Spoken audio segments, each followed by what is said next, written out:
Bismillahirrahmanirrahim. Assalamualaikum warahmatullahi wabarakatuh. Innal hamdalillah nahmaduhu wa nasta'inuhu wa nastaghfiruh wa na'udzu billahi min sururi anfusina wa min sayyiati a'malina. May yahdihillahu fala mudilla lahu wa may yudlil fala hadiyalah.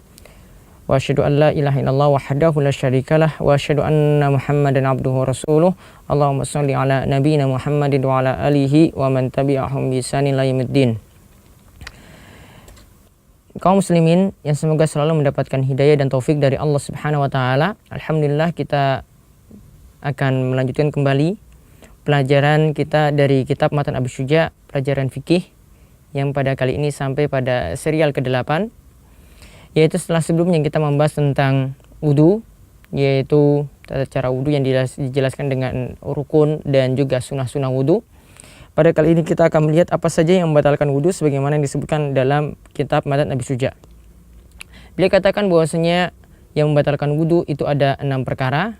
Yang pertama, ma kharaja minas sabilaini, yaitu segala sesuatu yang keluar dari dua jalan.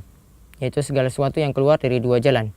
Baik yang keluar itu berupa zat ataupun kotoran, ya. Baik pula yang keluar situ adalah berupa angin atau hanya sekedar suara tanpa ada, ya, hanya sekedar suara, ya, itu pun ketika ditemukan maka itu termasuk pembatal wudhu. Nah, hal ini berdasarkan beberapa hadis yang menerangkan hal tersebut, yaitu diantaranya hadis yang menerangkan bahwasanya kalau seorang itu buang hajat atau buang kotoran itu membatalkan wudhu, seperti firman Allah Subhanahu wa taala surat Al-Maidah ayat 6, au jaa ahadum minkum minal ghaiti, yaitu apabila salah seorang di antara kalian itu setelah buang hajat itu kemudian dia itu berwudu, maka ini menunjukkan bahwasanya karena buang hajat atau buang air besar ini membatalkan wudu seseorang. Kemudian juga ada hadis yang menerangkan tentang, yaitu dari hadis Abu Hurairah, di mana Rasulullah SAW itu bersabda, la yaqbalullahu salata ahadikum idza ahdatsa hatta yatawadda. Faqala rajulun min ahli Hadramaut, mal hadas ya Abu Hurairah?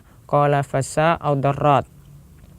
Yaitu dalam hadis ini diterangkan bahwasanya Abu Hurairah mengatakan bahwasanya Rasulullah SAW itu bersabda bahwasanya sholat itu tidaklah diterima hingga seseorang itu berwudu ketika dia itu berhadas. Lalu ada orang dari Hadramaut itu mengatakan, apa itu hadas?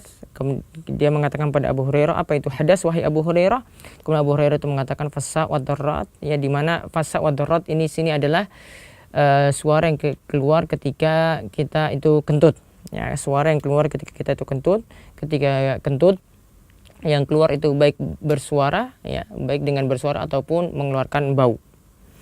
Nah, itu dalil yang menunjukkan bahwasanya di antara pembatal wudhu itu adalah keluarnya sesuatu dari dua jalan. Begitu juga dari jalan depan, ya, juga itu dengan seorang itu kencing. Ini juga menunjukkan bahwasanya wudhunya itu batal. Dalilnya adalah tentang kisah Arab A'rabi, ya, di mana ketika itu dia kencing di masjid, ya, ini di antara dalil yang menunjukkan bahwasanya kencing itu membatalkan wudhu, dan juga sekaligus menunjukkan bahwasanya kencing itu sebagai sesuatu yang najis. Kemudian yang membatalkan wudhu lagi yang kedua adalah wanamu ala ghairi hayatil mutamakkin, yaitu seseorang itu tidur kecuali dalam satu keadaan, yaitu keadaan dia itu duduk dalam keadaan pantatnya itu menancap di lantai. Nah, di sini artinya di sini para ulama Syafi'i itu menganggap bahwasanya dengan seorang itu tidur wudhunya itu batal, ya, karena Nabi SAW itu katakan dalam hadis bahwasanya mata yang tertidur, ya, mata yang tertidur itu dikatakan dalam hadis faman nama falitawadda, barang siapa yang tidur maka hendaklah dia itu berwudu. Barang siapa yang tidur maka hendaklah dia itu berwudu. Di sini dikecualikan satu keadaan tidur, yaitu ketika pantat seorang itu menancap di lantai, itu karena ketika itu tidak ada ruang untuk mengeluarkan gas ketika itu. Tidak ada ruang untuk mengeluarkan gas ketika itu. Namun sebenarnya yang lebih tepat dalam hal ini adalah segala tidur, ya, selama tidurnya itu nyenyak, artinya sudah hilang kesadaran, maka itu membatalkan wudhu. Ini adalah pendapat yang lebih tepat, karena dahulu juga para sahabat, ya, ada yang tidur dalam keadaan berbaring, ya, kemudian mereka itu bangkit kemudian langsung melaksanakan sholat, ya, karena ketika itu tidurnya tidak dalam keadaan nyenyak, ya, tidurnya tidak dalam keadaan nyenyak, padahal ketika itu tidurnya bukan dalam keadaan pantat itu menancap ke lantai. Jadi yang lebih tepat adalah kita katakan segala tidur itu membatalkan wudhu selama tidurnya itu adalah nyenyak. Adapun tidur yang cuma ngantuk, ya, artinya ketika dibangunkan dia dalam keadaan tersadar, maka ini tidak membatalkan wudhu. Kemudian kalau tidur saja itu membatalkan wudhu, maka di sini yang termasuk pembatal wudhu juga adalah hilangnya akal ya karena mabuk ataupun sakit. Hilangnya akal karena mabuk ataupun sakit, seperti seorang itu pingsan, maka ini juga termasuk pembatal wudhu. Kemudian yang keempat yang termasuk pembatal wudhu lagi adalah walam surrajuli al-mar'ata al-ajnabiyyah min ghairi ha'il, yaitu ketika seseorang itu menyentuh perempuan non mahram tanpa menggunakan pembatas, ya, tanpa menggunakan pembatas, misal kain. Ya, kalau dia menyentuh wanita non mahram ketika itu menggunakan pembatas atau menggunakan kain, ya, maka ini tidak membatalkan wudhunya. Yang juga dikatakan di sini menyentuh non mahram, artinya kalau yang mahram, ya, ini tidak membatalkan wudhu. Dan dalil diantaranya di sini adalah firman Allah Subhanahu Wa Taala, "Aula mastumun nisa," atau karena menyentuh perempuan. Di sini diartikan oleh ulama Syafi'iyah mengambil tafsir menyentuh perempuan.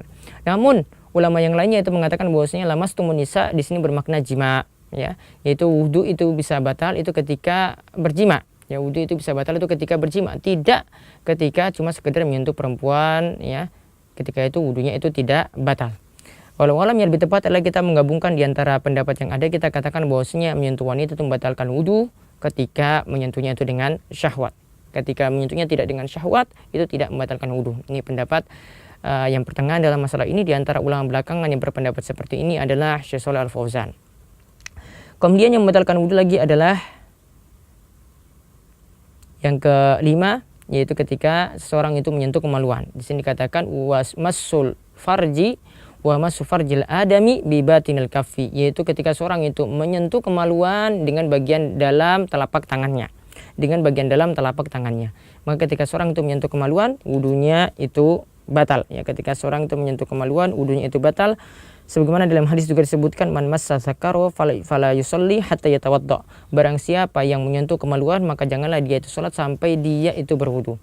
Kemudian yang terakhir yang termasuk membatal wudu lagi adalah wa masu halaqati duburihi alal jadid, yaitu menyentuh dubur, ya, tempat keluarnya kotoran dari belakang, yaitu ketika disentuh maka wudunya itu batal. Ini menurut pendapat yang baru, yaitu ketika Imam Syafi'i ini berada di Mesir. Namun yang lebih tepat tentang masalah ini, menyentuh dubur ini tidaklah membatalkan wudu, ya, karena tidak ada dalil khusus yang menyebutkan semacam ini, itu cuma kias saja tadi. Dan batal itu ketika, ya, ada keluar ketika itu sesuatu yang najis. Wallahu a'lam bishawab. Ini demikian 6 hal yang membatalkan wudu sebagaimana disebutkan oleh Abu Syuja dalam kitab matannya ini. Mudah-mudahan bermanfaat. Wabillahi taufiq wal hidayah. Wassalamualaikum warahmatullahi wabarakatuh.